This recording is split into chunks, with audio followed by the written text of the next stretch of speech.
नमस्कार, मैं डॉक्टर सुशील कुमार शर्मा से आचार्य इतिहास राजकीय महाविद्यालय गुढ़ा। हम बीए भाग प्रथम के पाठ्यक्रम प्राचीन भारत के इतिहास में कनिष्क से संबंधित व्याख्यान श्रृंखला चला रहे थे और उसमें हमने पहले व्याख्यान में कनिष्क का प्रारंभिक काल, उसका राज्याभिषेक, उसकी विजय और शासन प्रबंध, इस पर अपन ने चर्चा करी थी कि तत्कालीन समय किस प्रकार प्राचीन भारत में उसने नए क्षेत्रीय शक्तियों को पराजित करते हुए अपने साम्राज्य को विस्तारित किया, अपितु चीन तक भी उसके आक्रमण हुए, चीन तक लगातार संघर्ष हुए, उसकी पराजय भी देखने को मिलती है और उसके बाद में उसकी विजय भी देखने को मिलती है और उसके बहुत से क्षेत्र उसके द्वारा हिंदुस्तान के क्षेत्र में सम्मिलित भी कर लिए जाते हैं। अब हम कनिष्क की जो दूसरी स्थिति है, दूसरे रूप में जो कनिष्क को महान बताया गया है, वह बौद्ध धर्म के संरक्षक के रूप में महान बताया गया है। देखिए, दो ऐसे शासक थे जिन्होंने कि अपने राज्यकाल में बौद्ध धर्म को बहुत ही पल्लवित और पोषित किया, प्रचारित किया, विदेशों तक में भेजा। उसमें पहला शासक था अशोक और दूसरा था कनिष्क। शाक्य मुनि के धर्म को पल्लवित और पोषित करने के लिए कनिष्क का अद्भुत कार्य रहा। उस अद्भुत कार्य के अंदर कहा जाता है कि कनिष्क जो था प्रारंभिक रूप में ईरानी संस्कृति का अनुयायी था, यानी कि हिंसा में उसका पूरा विश्वास था। लेकिन जब उसके द्वारा मगध विजय की गई तो वहाँ पर वहाँ के शासक के द्वारा उसे कर दिया गया और कर के साथ में उसे अश्वघोष नामक एक विद्वान दिया गया। वह बौद्ध भिक्षु था और अश्वघोष के द्वारा इसका हृदय परिवर्तित कर दिया गया और उसी के प्रभाव और प्रश्रय में आकर इसने बौद्ध धर्म का धारण किया था। यह सूर्य का उपासक था, अग्नि की पूजा किया करता था। कहते हैं प्रारंभ में यह शैव मतावलंबी भी था, लेकिन इसने उसी समय बौद्ध धर्म को ग्रहण कर लिया और उसके प्रचार प्रसार के लिए बहुत ही अद्भुत कार्य इसके द्वारा किया गया था। उसकी हम समीक्षा करते हैं कि इसने बौद्ध धर्म के साथ में कौन कौन से अपने विचारों को समाहित किया, उसे बढ़ाया, आगे बढ़ाया। तो प्रारंभिक स्थिति की अपन चर्चा करें, कनिष्क की कीर्ति जितनी उसकी विजेता से है उतनी उससे ज़्यादा बौद्ध धर्म के संरक्षण और प्रसार से है। तो ये चीज़ अपन ने चर्चा करी कि बौद्ध धर्म को पल्लवित और पोषित कनिष्क के द्वारा किया गया। फिर अपन ने चर्चा करी कि अश्वघोष से प्रभावित होकर इसने बौद्ध धर्म ग्रहण किया था और अपनी सारी जो हिंसक प्रवृत्तियां हैं उसको धीरे धीरे इसके द्वारा समाप्त कर दिया गया था। अब जो सबसे बड़ी इसकी उपलब्धि मानी जाती है कि इसमें, जैसे कि अपन ने कल्हड़ की राजतरंगिणी में देखा कि उसने कश्मीर को विजिट किया और कश्मीर में कनिष्कपुर नामक एक शहर भी बसाया और जिसकी चर्चा करी कि आज वर्तमान में श्रीनगर नामक छोटा सा जो शहर है वह वही कनिष्कपुर था जो कि कनिष्क के द्वारा बसाया गया था। इसकी विजय के पूरे हमें उद्धरण वहाँ पर देखने को मिलते हैं और वहीं पर कुंडलवल नामक स्थान पर इसके द्वारा चतुर्थ बौद्ध संगीति का आयोजन किया गया। कहा जाता है कि तत्कालीन समय पाशर्व नामक एक बौद्ध भिक्षु की मंत्रणा और उसके द्वारा बताए जाने पर इसके द्वारा बौद्ध संगीति का आयोजन की वहाँ पर विचार किया गया और इस बौद्ध संगति में वसुमित्र को उसके द्वारा इस संगीति का अध्यक्ष बनाया गया और अश्वघोष जो कि स्वयं बौद्ध दर्शन के बहुत अच्छे ज्ञाता थे, उसके द्वारा उपाध्यक्ष का पद इसमें संभाला गया। यह बौद्ध धर्म की सबसे बड़ी संगीति हुई जिसमें कि बौद्ध धर्म पे सबसे ज़्यादा काम हुआ। तो यह अपन ने यहाँ देखा, बौद्ध भिक्षु पार्षद से मंत्रणा कर कुंडलवन में चतुर्थ बौद्ध संगीति का आयोजन किया गया जिसमें 500 भिक्षुओं ने भाग लिया। वसुमित्र इस सभा के अध्यक्ष तथा अश्वघोष उपाध्यक्ष बनाए गए। अब इस बौद्ध धर्म के विषय में इसमें सबसे बड़ा जो काम हुआ, इसके जो ग्रंथ हैं त्रिपिटक, उस त्रिपिटक पर महाविभाषा लिखी गई, यानी कि उस पर महाविभाषा के रूप में पूरी ग्रंथ को समाहित किया गया। उसको नए सिरे से एक सृजन करके एक नए ग्रंथ का, जिसे कि बौद्ध धर्म का अमरकोश भी कहा जाता है, वह महाविभाषा इसी बौद्ध संगीति यानी चतुर्थ बौद्ध संगीति के अंदर लिखी गई थी। बौद्ध ग्रंथों त्रिपिटक पर टीकाएं लिखी गई जिन्हें महाविभाषा नामक ग्रंथ का रूप दिया गया। इस संगीति में जो सबसे बड़ा काम हुआ, इस संगीति में हुआ क्या क्या, बौद्ध धर्म दो मतों में, हीनयान और महायान, दो मतों में विभाजित हो गया, दो संप्रदाय बन गए। महायान संप्रदाय वो थे जो कि बुद्ध को मूर्ति और ईश्वर के रूप में मानने लगे, लेकिन हीनयान में अभी भी मूर्तियां नहीं थी। तो यह स्पष्ट रूप से विभाजित हो गया। अब कनिष्क के द्वारा महायान धर्म को राज्य धर्म भी घोषित कर दिया गया और स्वयं उसका संरक्षक भी बन गया। इससे क्या क्या चीज़ें वहाँ पर हुई, जब वहाँ पर हीनयान और महायान संप्रदाय में यह विभाजित हो गया और इसमें बोधिसत्व या बुद्ध की मूर्तियां बनाई जाने लगी, तो गांधार व मथुरा शैली में बुद्ध की मूर्तियां भी अब बनने लगी। बुद्ध की बहुत विशालकाय मूर्तियां भी बनी और प्रतीकात्मक रूप में बुद्ध की बहुत सी मूर्तियां दोनों शैलियों में, जो कि तत्कालीन समय प्रचलन में थी, गांधार व मथुरा शैली, उसमें बनने लगी थी। जो सबसे बड़ा काम मैंने कहा, अच्छा एक चीज़ और इसमें परिवर्तन आया। अभी तक जो भी बौद्ध धर्म का जो जितने भी काव्य लिखे गए या जितने भी ग्रंथ लिखे गए या जितना भी उसका जो भी लेखन सामग्री थी वह पाली भाषा में थी।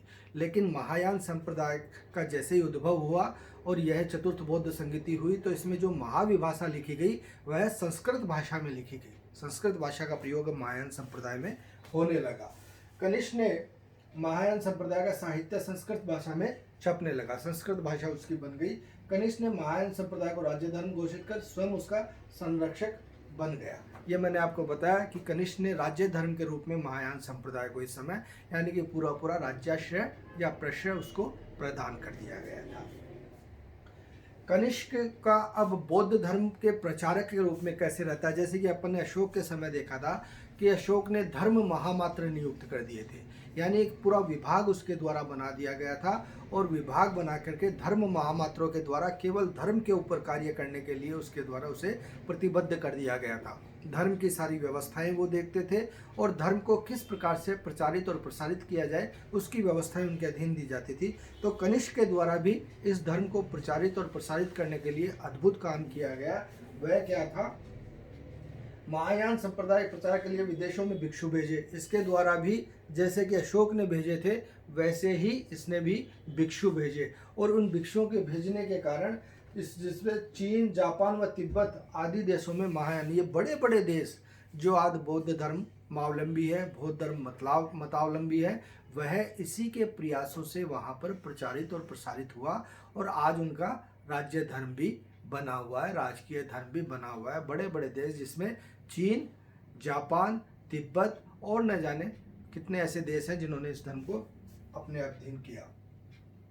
कनिष्क ने न केवल यह किया बल्कि हिंदुस्तान में भी इन लोगों की शिक्षा दीक्षा का कार्य भी किया और बहुत से ऐसे क्षेत्र बना दिए जहाँ पर केवल धर्म के प्रचार प्रसार की व्यवस्थाएं की जाती थी। बौद्ध विहार बनाए, स्तूप बनाए और मठ बनाए। उनके अधीन बौद्ध धर्म पल्लवित और पोषित हुआ। वो कौन कौन से क्षेत्र थे? कनिष्क ने बौद्ध भिक्षुओं के रहने के लिए पेशावर, मथुरा व कश्मीर में विहार और स्तूपों का निर्माण करवाया, जो शताब्दियों तक इस धर्म के प्रसार के केंद्र बने रहे। यानी कि इन केंद्रों पर केवल लेखन, पठन और पाठन, इसका कार्य बौद्ध धर्म के संदर्भ में किया जाता था और इसको प्रचारित और प्रसारित करने की व्यवस्था तत्कालीन समय के द्वारा की जाती थी। यहाँ पर बौद्ध भिक्षु रहते थे और अपने अनुयायियों को भिक्षु बनाते थे और भिक्षु बनाने के बाद में उनको समाज के अंदर धर्म के प्रति जितने भी सकारात्मक पक्ष होते थे उनको प्रसारित करने की बातें की जाती थी। यह जितने भी भिक्षु होते थे इन्हें राज्याश्रय प्रदान किया जाता था।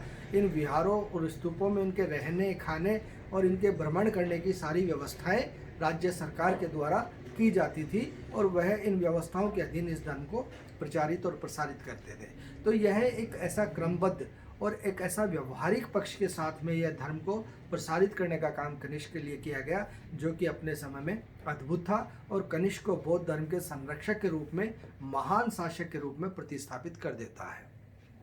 अब कनिष्क के समय में साहित्य और कला के लिए जो तत्कालीन समय अभिवृद्धि हुई उसमें हम देखते हैं कि 4 विद्वान प्रमुख रूप से जाने जाते हैं, जो कि आज तक भी अपनी विद्वता के लिए या अपने लेखन किए हुए ग्रंथों के लिए आज भी इतिहास प्रसिद्ध है। तो सबसे पहले उसमें अश्वघोष। अश्वघोष के द्वारा देखो, जैसा कि मैंने बताया कि इसी के प्रभाव में आकर इसने बौद्ध धर्म को ग्रहण किया था और बौद्ध धर्म के प्रचार प्रसार के लिए यह आगे आया था। इसने बहुत बड़े बड़े ग्रंथ लिखे हैं जो कि इतिहास प्रसिद्ध है। उसमें जैसे प्रमुख रूप से मैं आपको बताऊं कुछ जो प्रमुख रहे। बुद्ध चरित्र इसका बहुत बड़ा ग्रंथ था। सौंदरानंद, ये दो इसके बहुत ही प्रसिद्ध ग्रंथ थे अश्वघोष के। फिर इसने लिखा ब्रज सूची और सूत्रालंकार, ये 4 ग्रंथ अश्वघोष के द्वारा तत्कालीन समय लिखे गए और यह अपनी बड़े लेखन के लिए ये जाने जाते हैं। इसके अलावा भी अश्वघोष के द्वारा और बहुत से ग्रंथ लिखे गए, लेकिन इनकी प्रधानता रही। फिर दूसरे इसके समय के जो बड़े विद्वान थे वो थे नागार्जुन। नागार्जुन भी अपने शून्य सिद्धांत के लिए बहुत ही प्रख्यात है। इनके द्वारा माध्यमिक सूत्र और जन पारमित्र सूत्र नामक 2 बहुत बड़े ग्रंथ लिखे गए। इनके अलावा भी इसने बहुत लेखन का कार्य किया, जो कि तत्कालीन समय के विशद लेखन के रूप में जाना जाता है। तीसरे वसुमित्र। वसुमित्र, जैसा कि अपन ने चर्चा करी कि चतुर्थ बौद्ध संगीति हुई, उसके अध्यक्ष के रूप में वसुमित्र को रखा गया था। और उस समय यह धर्म 2 विभागों में, 2 संप्रदायों में बट गया था, हीनयान और महायान। और हीनयान और महायान जो बना, उसके बाद में इसके जो मूल ग्रंथ थे जिन्हें त्रिपिटक कहा जाता है, उन त्रिपिटकों पर महाविभाषा लिखी गई।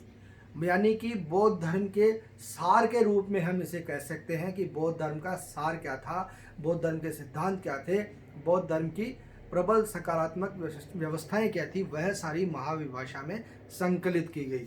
और वह महाविभाषा जो है वह वसुमित्र के द्वारा लिखी गई, जिसे बौद्ध धर्म का अमर कोश भी कहा जाता है, जिसमें कि मूल रूप से बौद्ध धर्म की सारी अच्छी बातें समाहित की गई।